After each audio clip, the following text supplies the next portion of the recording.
Good morning, quantum enthusiasts. Today is a great day because we're finally going to learn how MysteryToggles works. After long last, we saw it already way back in lecture 1. Today's going to be the day when we're like, now I get it, which is great. Actually, at the same time, we're going to answer this question, which we left off from last time, which is, I told you this Hadamard transform was a very important concept in quantum algorithms, and like doing average and div all on all the qubits.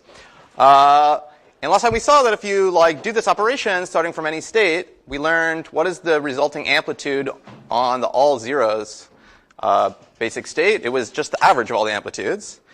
But that's just one out of the 2 to the n amplitudes that results. So today we're going to learn what all the remaining 2 to the n minus 1 of them are.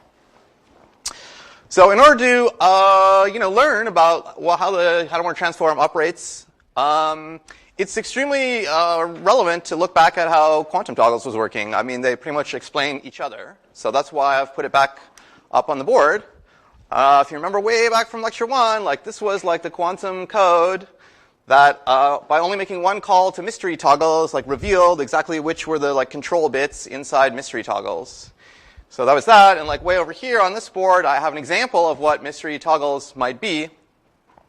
In this example, there was 6 qubits called x1 through x6, and you can have any subset of these 6 instructions if xi, then toggle answer. And in this example, I chose 1, 3, 4, and 5, and I commented out these lines, so we're not doing 2 and 6. So that would be the mystery. The solution is 1, 3, 4, and 5. And I wrote it all the way here because you're supposed to, when you're looking at this board, you're supposed to forget what's inside MysteryToggles, So by moving your head all the way here, you can annoy the camera operator and also forget what was inside MysteryToggles, and then have it be revealed when you run this code. Right, so we're going to figure out how this works. So I want you to look again at this stuff, MysteryToggles, and I claim that this code is doing something that we now kind of know more about. This particular code is doing something that's of this form. If x1 through x6, I ran out of space, then toggle ants for a certain Boolean function f that maps 6 bits to 1 bit. So I'm going to ask you, what is that Boolean function f?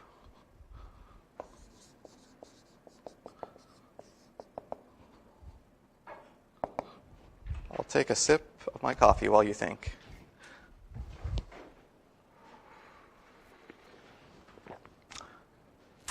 Okay, what is it? What is the Boolean function f? Yep.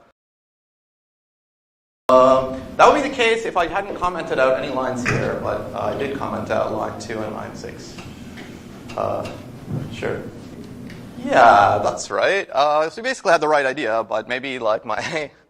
Usually green means go and red means stop, so I did it exactly wrong color-wise. But if my typography wasn't too confusing, it's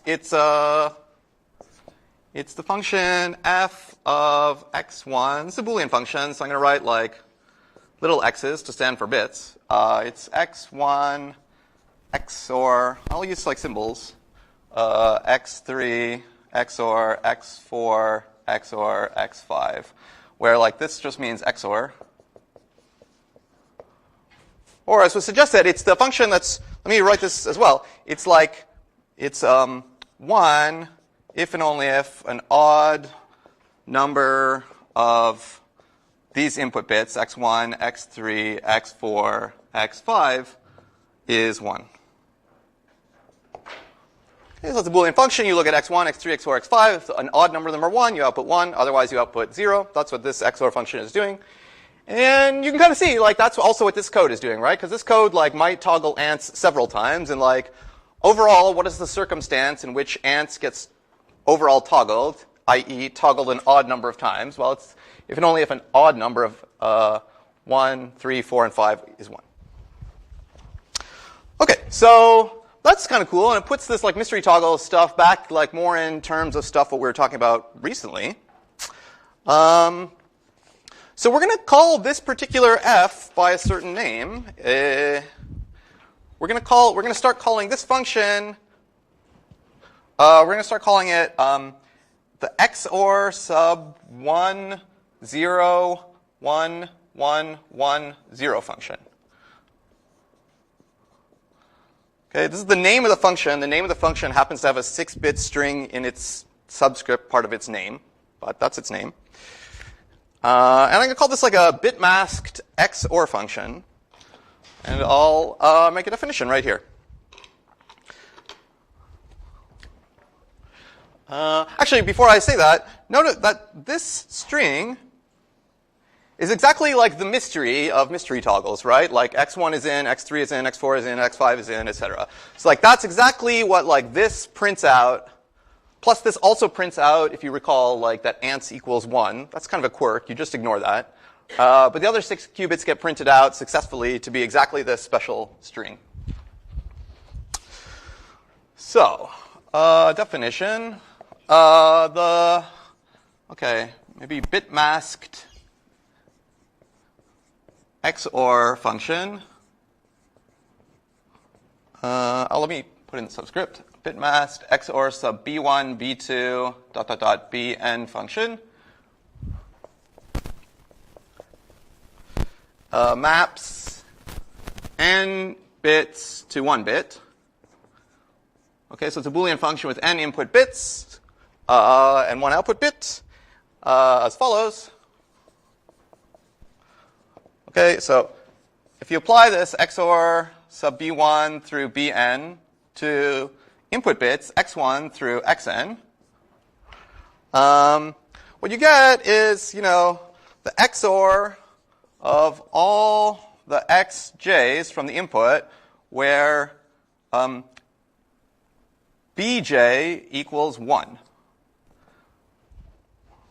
Okay, so you have to look over all the j's from 1 to n, find the ones where bj is 1, and then XOR together those xi's. So I can also write it with like a formula, which I'll explain.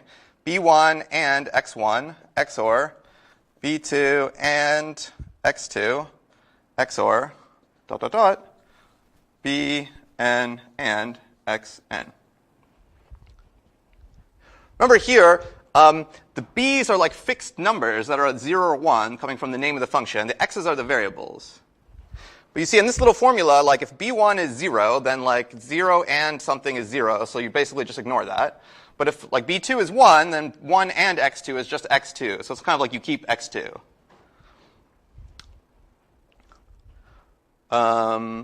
Okay, so any question about the definition of this function?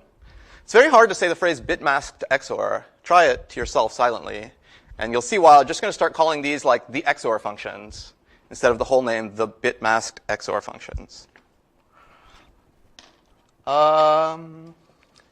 Here's a little quirk which we might or might not end up using in our lives, but it's like a fun quirk to know. It's kind of goofy. You see, in this formula, it's sort of symmetric in b and x. Like if you exchange b and x, you get the same thing because like if you exchange 2 bits in an AND, it's still an AND. Which actually means that like XOR b1 through bn applied to the input x1 through xn, it's actually the same thing as doing it the other way around. XOR x1 through xn applied to b1 through bn. Yeah, I mean, basically you take these two strings, b string to x string, you like bitwise AND them together, and then you like XOR up the results. But anyway, this is just a quirk. Maybe don't dwell on it too much, because we're really going to just focus on this situation where like b1 through bn are like fixed bits, and like it's a function where these are the variables. Okay, so let's do, it's really important to like fully be down with this function, these functions, and instantly know what I'm talking about when I'm talking about these functions. So we're going to do some examples, even though it might seem like I'm belaboring the point, because you got to just be very on the ball with these. So here's some examples. If we do XOR sub the string that like has all ones, and I apply it to xn, just think to yourself for a moment, like what does this output as a function of x1 through xn? I guess you know it outputs the XOR of all of them, right? XOR of all x1 through xn. Oh, by the way, if you're not super fluent with XOR, right, it's like addition mod 2. In particular, like it's commutative and associative, so you don't need to put in any parentheses when you're XORing. It's just like you add up all the bits mod 2.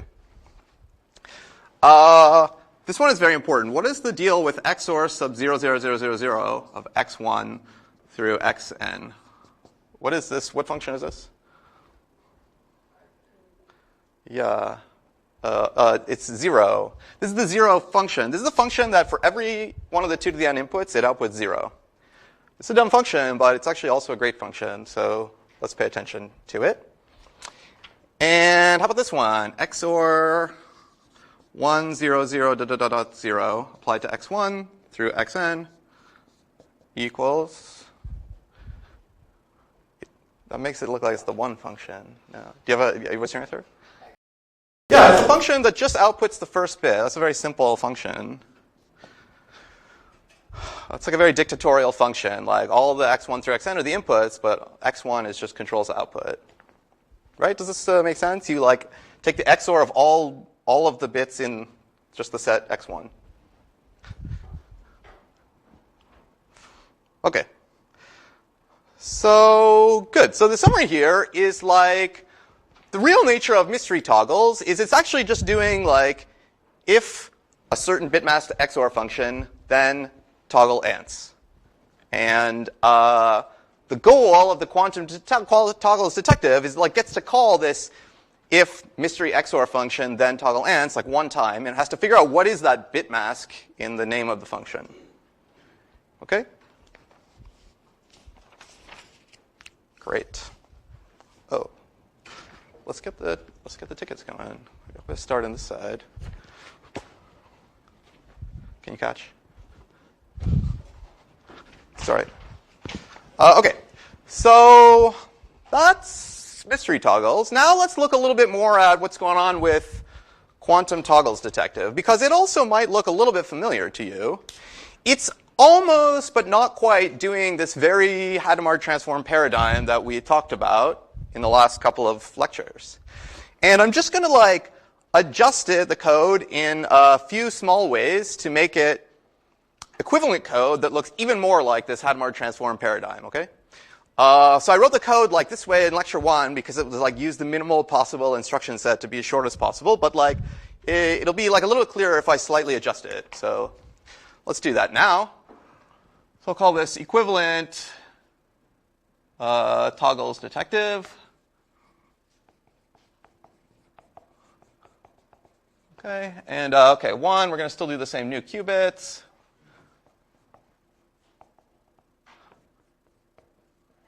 Okay, 2.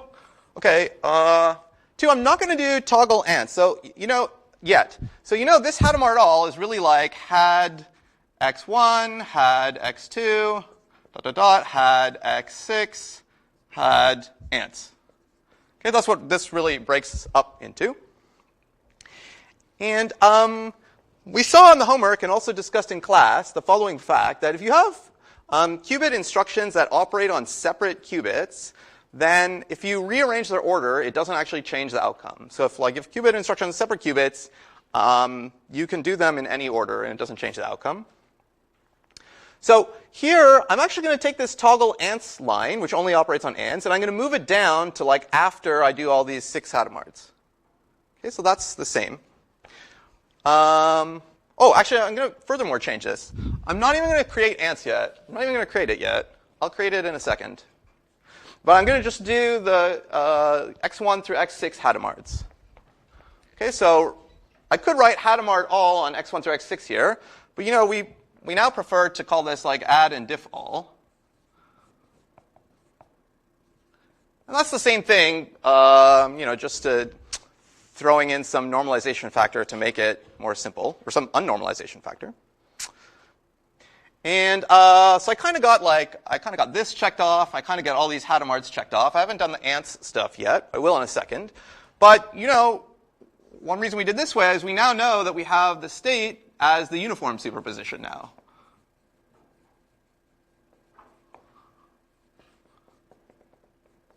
Okay, that's one thing we learned. We get the uniform superposition here. And now another comment I want to make here is that the upcoming lines lines 3 through 9 are going to do if, in this specific case, if XOR sub 1, 0, 1, 1, 1, 0, then minus. Okay? So like we get this one call to MysteryToggles, which is basically doing some if XOR then toggle answer. And like the next, this stuff with ants and Hadamard's and stuff is going to do the thing of converting it to if XOR then minus, because we sort of saw that like it's more enjoyable that way.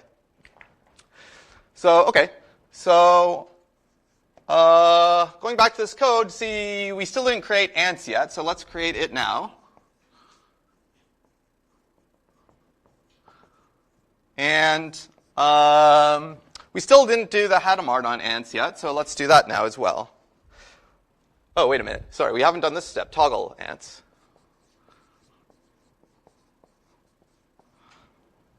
And now we'll do Hadamard on ants. And maybe you should also call this one add and diff, but it doesn't matter that much. And this is all should remind you of like how we convert like if f then toggle to like if f then minus. You know, we create this other bit we called ants. We put it into the state 1 because we're going to do a Hadamard on it because we want to get like plus or minus in there. And then we Hadamard it. And then we do the if f then toggle ants thing. So this toggles, 6 is really if XOR, and in this particular case it was 1, 0, 1, 1, 1, 0, then toggle ants. Okay, but we're supposed to pretend like we don't know what this string is and then be pleasantly like happy that we discovered it at the end. Okay, so the next line is Hadamard all, but like again, I'm going to remember that like Hadamard all is equivalent to like Hadamard ants, Hadamard x1, all the way down to Hadamard x6. And I'm just going to do the Hadamard ants now. And I'll do these ones later, and that's okay to rearrange since they're operating on different qubits.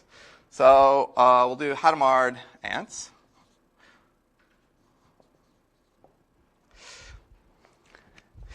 And if you remember this stuff quite well, you will know that like, oh, this is almost from 3 down to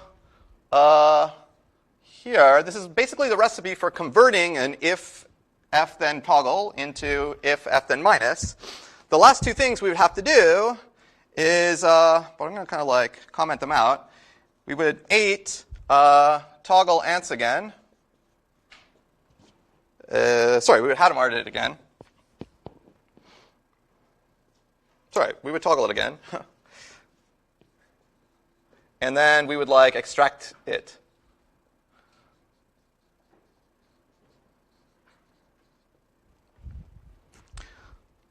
So if you remember from lecture 7 or 8, 7, this is the recipe for converting to if f then minus. And this last toggle is to kind of clean up this toggle. And then this extract is to kind of get rid of the qubit. So you remember, like, what is the state of this answer qubit? Right before we extract it, it's like always 0. It's like 0 no matter what. That's why like we can just extract it as though and get rid of it. And then how did it get there? It got to be always 0 because of this toggle ants instruction, because it used to be always 1. And so this is like the the clean way to like introduce this ants, but eventually get rid of it. In this code I showed you in Scratch and like the demo in lecture 1, I didn't stick in these two instructions. I didn't like clean up, and that's why like ants stuck around. And since we didn't toggle it, ants was always 1. So in the demo, we just like went ahead and printed out ants equals 1 like every time. But like I just told you, just ignore this. So the more clean thing to do would have been to toggle it to 0 and then get rid of it. But I didn't want to put those extra instructions in. Okay, and so as I said, like these, all these instructions really accomplish if XOR blah blah blah then minus. Okay, and then what have we still got to do? We still got to do these Hadamards on x1 through x6. And this is the Hadamard transform part. So let's write this one as like average, and maybe like let me not hashtag these out. Let's actually run them. Average and div all. Okay, so in this like slightly updated code, we really did get rid of ants now, and we're back down to just x1 through x6 as our qubits, and like this is going to be the Hadamard transform. We Hadamard them all. And yeah, wait, that's instruction 10. 10. And then, yeah, we print. Extract all.